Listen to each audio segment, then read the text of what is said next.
అందరికీ నమస్కారం. రాఘవ చెద్దాకు కేజ్రీవాల్కు ఎక్కడ గ్యాప్ వచ్చింది? ఎందుకు రాఘవ చెద్దాను రాజ్యసభలో Aam Aadmi party deputy floor leader పదవి నుంచి తప్పించారు? కారణాలేంటి అనే విషయాన్ని తెలుగు రాజకీయాల్లో జరిగిన పరిణామాలతో ఉదహరిస్తూ చెప్పే ప్రయత్నం చేస్తాను నేను. మీకు అందరికీ గుర్తుందిగా, వైసీపీ పార్టీలో షర్మిలకు ఎందుకు ఇంపార్టెన్స్ దొరకలేదు? పార్టీలో పదవి కానీ కనీసం కడప ఎంపీ సీటు షర్మిలకు ఇవ్వటానికి కూడా జగన్ ఎందుకు నిరాకరించాడు? వైసీపీ అధికారంలోకి వచ్చిన తర్వాత అయినా సరే ఒక రాజ్యసభ సీట్ని షర్మిలకు ఎందుకు జగన్ ఆఫర్ చేయలేకపోయాడు? కడప ఎంపీ సీటు షర్మిలకు ఇచ్చిన, ఒక రాజ్యసభ సీట్ ఇచ్చిన, పొలిటికల్గా ఒక ఇంపార్టెన్స్ షర్మిలకు ఇచ్చి ఉంటే షర్మిల వైసీపీ నుంచి బయటకు వచ్చేది కాదు, జగన్కి వ్యతిరేకంగా మాట్లాడగలిగేది కాదు. కానీ ఎందుకు ఇవ్వలేదు అంటే షర్మిల జగన్మోహన్ రెడ్డి కంటే బాగా మాట్లాడగలదు, బాగా దూసుకుపోగలదు. ఇప్పుడు జగన్మోహన్ రెడ్డి గారు ఏదైనా చెప్పాలంటే స్క్రిప్ట్ చూసి మాత్రమే చెప్తారు. కానీ షర్మిల స్క్రిప్ట్ లేకుండా ఒక విషయాన్ని అనర్గళంగా చెప్పగలదు, స్పాంటేనియస్గా స్పందించగలదు. ఆ తెలివితేటలు జగన్మోహన్ రెడ్డి గారి దగ్గర లేవు. రేపొద్దున జగన్మోహన్ రెడ్డి వల్ల వైసీపీ అధికారంలోకి రాదు, జగన్మోహన్ రెడ్డి మైండ్ సెట్ బాగా లేదు అనుకున్నాడు. రాజశేఖర్ రెడ్డి గారి ఐడియాలజీని జగన్ కంటే షర్మిల బాగా జనంలో తీసుకెళ్ళగలదు, షర్మిలని ముందు పెట్టి రాజకీయం చేస్తే వర్కౌట్ అవుద్ది అన్నది కనుక ఏదో ఒకనాడు వైసీపీ క్యాడర్కు లీడర్స్కు అనిపించిందంటే మరొక పవర్ సెంటర్గా షర్మిల తయారైపోతారు. ఇది జగన్కి తెలుసు.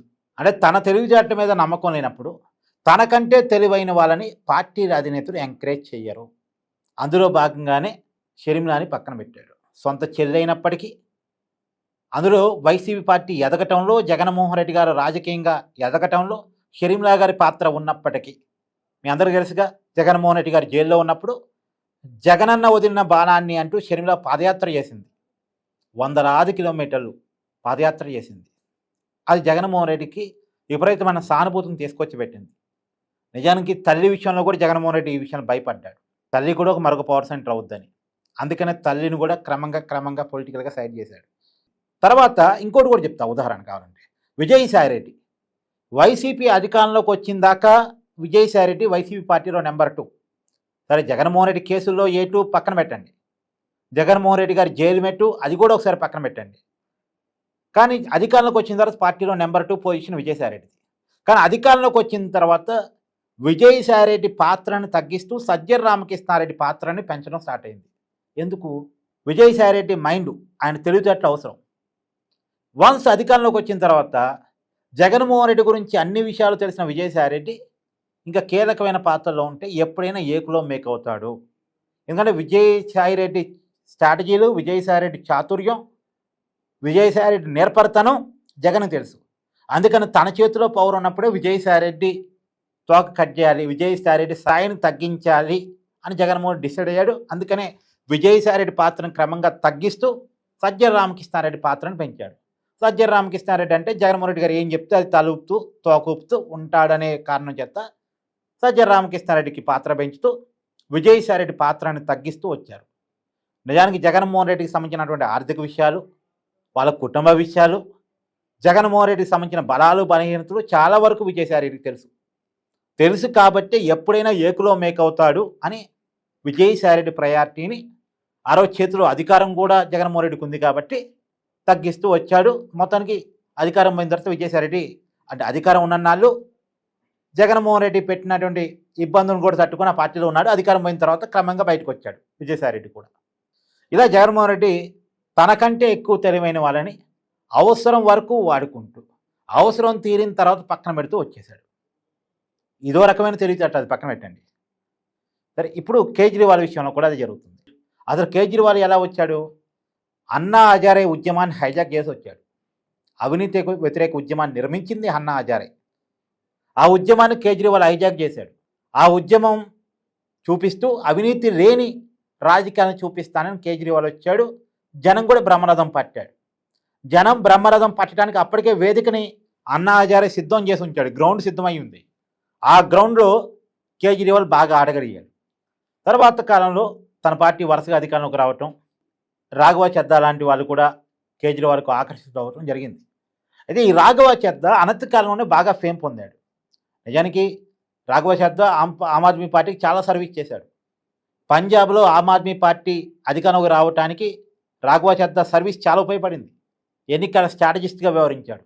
ఒక టైంలో భగవాన్ మాను ఎవరైతే పంజాబ్ ముఖ్యమంత్రి ఉన్నారో అతనికి పరిపాలన రాదు, పరిపాలన మీద అవగాహన లేదు. దానంతా కూడా రాఘవ చద్దాని నేర్పించాడు. తర్వాత కాలంలో రాఘవ చద్దాని క్రమంగా పంజాబ్ నుంచి దూరం పెట్టడం, పంజాబ్ రాజకీయాల నుంచి దూరం పెట్టడం చేశారు. తర్వాత రాజ్యసభలో డిప్యూటీ ఫ్లోర్ లీడర్ ఇచ్చారు. రాజ్యసభలో ఓకే, రాజ్యసభ సీట్ ఉంది కాబట్టి కొంత ఆయన కూడా అడ్జస్ట్ అయ్యాడు. కానీ పార్టీలో మాత్రం ప్రయారిటీ తగ్గిస్తూ వచ్చారు. ఎందుకు? రాఘవ చద్దా మేధావితనాన్ని కేజ్రీవాల్ గమనించాడు.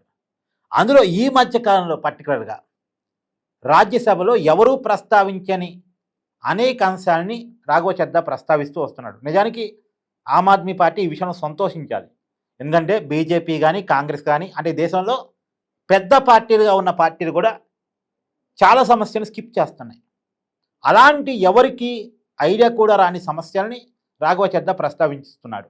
ఇప్పుడు ఎగ్జాంపుల్ అండి, మనం గత వీడియోలో కూడా నేను చెప్పాను, గిగ్ వర్కర్ల సమస్య, జెప్టో, జొమాటో, స్విగ్గీ వీళ్ళకి సంబంధించినటువంటి సమస్యని రాఘవ చద్దా ప్రస్తావించాడు. ఇప్పుడు గిగ్ వర్కర్లకు సంబంధించి ఒక చట్టమే వచ్చింది పార్లమెంట్లో. రావడానికి కారణం ఇతనే, రాఘవ చద్దానే. ఇప్పుడు ఇంతకుముందు ఏంది, జెప్టోలో ఆర్డర్ పెడితే 10 నిమిషాల్లో మన ఇంటి ముందు డెలివరీ చేయాలి. డెలివరీ చేయకపోతే ఆ డెలివరీ చేయలేని వ్యక్తికి కమిషన్ ఇవ్వరు, అతనికి మళ్ళీ నెక్స్ట్ ఆర్డర్ కూడా ఇవ్వరు, అతని ఉద్యోగం ఉండదు. 10 నిమిషాల్లో సస్తూ బతుతూ ఆర్డర్ చేయాల్సిందే, డెలివరీ చేయాల్సిందే. అలాంటి టార్గెట్స్ ఉండేవి. కానీ 10 నిమిషాలు అంటే ఇప్పుడు హైదరాబాదు, బెంగళూరు, చెన్నై, ముంబై, కోల్కతా, ఢిల్లీ సిటీలో ఉండే ట్రాఫిక్ ఎలా ఉంటుంది? 10 నిమిషాల్లో డెలివరీ చేయడం అనేది సాధ్యమైతే టెక్నికల్గా సాధ్యం కాదు. తను ఎవరినైనా యాక్సిడెంట్ చేసినా లేదు ఎవరైనా తనని యాక్సిడెంట్ చేసినా వాటన్నిటినీ కూడా గమనించకుండా ముందు డెలివరీ మీదే ఫోకస్ చేయాలి. దీనివల్ల ట్రాఫిక్ సమస్యలు కూడా వస్తున్నాయి, యాక్సిడెంట్ అవుతున్నాయి, ప్రాణాలు రిస్క్లో పడుతున్నాయి అనే కారణం చేత దీన్ని రాఘవ చద్దా రాజ్యసభలో లేవనెత్తాడు. అసలు 10 నిమిషాల్లో డెలివరీ ఎలా సాధ్యం, అసలు ఈ టార్గెట్ ఏంటి అనేది ప్రస్తావించిన తర్వాత నిజమే కదా అని కేంద్ర ప్రభుత్వం స్పందించి ఆ 10 నిమిషాలు అనేటువంటి నిబంధన ఎత్తిపించింది. ఇప్పుడు చూడండి, 10 నిమిషాలు అనే నిబంధన లేదు. ఒక పావుగంట 20 నిమిషాల్లో వచ్చి డెలివరీ చేసిపోతాడు, ఆ పరిస్థితిని బట్టి, ఆ ట్రాఫిక్ను బట్టి కదా. దీనికి కారణం రాఘవ చద్దా. ఇది మాత్రమే కాదు, ఇప్పుడు మొబైల్ రీఛార్జీలు ఉన్నాయి, నెల రోజులకని చెప్తారు, ఇచ్చేది 28 రోజులు. 6 నెలలు అని చెప్తారు, 180 రోజులకు పైగా ఇవ్వాలి, కానీ 145 రోజులకు మించి ఇవ్వరు.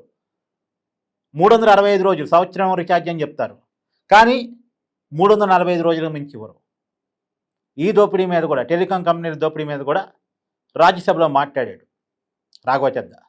ఇది అంటే కేవలం రీఛార్జీలు ఈ గోళగా ఇది మాత్రమే కాదు.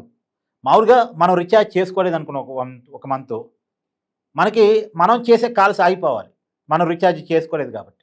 కానీ మనకు వచ్చేటువంటి ఇన్కమింగ్ కాల్స్ కూడా ఆపుతున్నాయి నెట్వర్కింగ్ కంపెనీలు, టెలికాం కంపెనీలు. ఈ విషయాన్ని కూడా ప్రస్తావించాడు. ఇప్పుడు సిమ్ నాది, సిమ్ మనం రీచ్కి కొనుక్కుంటాం, నెంబర్ని కొనుక్కుంటాం, సిమ్ కార్డు నాది, సిమ్ కార్డు ఉన్నటువంటి ఫోన్ నాది, ఫోన్ నాది, సిమ్ నాది అన్నప్పుడు నేను రీఛార్జ్ చేసుకోలేదు కాబట్టి నేను కాల్స్ చేసే రైట్ నాకు ఇవ్వద్దు తప్ప, నాకు వచ్చే కాల్స్ ఆపడానికి టెలికాం కంపెనీలకు ఏం రైట్ ఉంది? నా నెంబర్కి కాల్స్ వస్తున్నాయి, ఆపే ప్రయత్నం ఎందుకు టెలికాం కంపెనీలు చేస్తున్నాయి? ఆపడానికి టెలికాం కంపెనీలకు ఏం రైట్ ఉంది అనే విషయాన్ని ప్రస్తావించాడు. ఇప్పుడు రీఛార్జ్ చేసుకోకపోయినా సరే మీ ఇన్కమింగ్ కట్ కాదు, అవుట్ గోయింగ్ పోదు, కానీ ఇన్కమింగ్ కట్ కాదు. దానికి కారణం రాఘవ చద్దా. ఇప్పుడు నెల రోజులకి రీఛార్జ్ ప్లాన్స్ వచ్చేసాయి, అంటే 30 రోజులకి. నెల రోజులు అంటే 30 రోజులకి, ఇంతకుముందు 28 రోజులకే ఉండేవి. దానికి కారణం రాఘవ చద్దా. రాజ్యసభలో ప్రస్తావించాడు ఇలాంటి విషయాలని. దీనివల్ల సామాన్యుడికి బాగా దగ్గరయ్యాడు. దీన్ని కేజ్రీవాల్ జీర్ణించుకోలేకపోయాడు. బాగా ఫేమ్ వస్తుంది, కేజ్రీవాల్ని దాటిపోతున్నాడు. ఏదో ఒకరోజు ఆమ్ ఆద్మీ పార్టీ అధినేతగా లేదా ఢిల్లీ ముఖ్యమంత్రిగా రాఘవ చద్దా ఉంటే బాగుండనేటువంటి పాయింట్ వచ్చిందనుకోండి, కేజ్రీవాల్ మీద గతంలో ఉన్న ఫోకస్ లేదు, అంటే గతంలో ఉన్న క్రేజ్ కేజ్రీవాల్కి లేదు. కేజ్రీవాల్ మన ఎన్నికల్లో ఎమ్మెల్యేగా కూడా ఓడిపోయాడు, ఢిల్లీ ముఖ్యమంత్రిగా కాదు. అధికారాన్ని కోల్పోవడం పక్కన పెట్టండి, సరే కొంతమంది ఢిల్లీ లిక్కర్ స్కామ్లో నిర్దోషిగా బయటపడిన తర్వాత కొంత ఇమేజ్ పెరిగితే పెరగొండొచ్చు కానీ మామూలుగా అయితే గతంలో ఉన్న క్రేజ్ కేజ్రీవాల్ క్రేజ్. మరి రాఘవ చద్దాకి ఏమో ఒక్కసారిగా ఇమేజ్ పెరుగుతుంది. పైగా రాఘవ చద్దా వాళ్ళ మిస్సెస్ పరిణీతి చోప్రా, ఆమె కూడా బాలీవుడ్ హీరోయిన్గా ఉన్నారు. వాళ్ళ కుటుంబం కూడా డీసెంట్ కుటుంబం, పైగా బాగా ఎడ్యుకేటెడ్, మధ్యతరగతి వాళ్ళకి బాగా రీచ్ అయ్యాడు, బాగా కనెక్ట్ అయ్యాడు, పేద మా సామాన్యులకి బాగా కనెక్ట్ అయ్యాడు. కాబట్టి ఇతనితో ఏనాటికైనా ప్రమాదం ఉందనుకుని ఆమ్ ఆద్మీ పార్టీ అతని స్థాయిని తగ్గించడం స్టార్ట్ చేసింది. ఇప్పుడు అతను బీజేపీలోకి వెళ్ళే ఆలోచనలో ఉన్నాడు. ఇది మొత్తానికి ఉన్న కారణం. అంటే తెలుగు రాజకీయాల్లో షర్మిల విషయంలో, విజయమ్మ విషయంలో, విజయసాయి రెడ్డి విషయంలో జగన్మోహన్ రెడ్డి ఏ వైఖరి అయితే అవలంబించాడో సేమ్ అదే వైఖరి ఇక్కడ జరిగింది.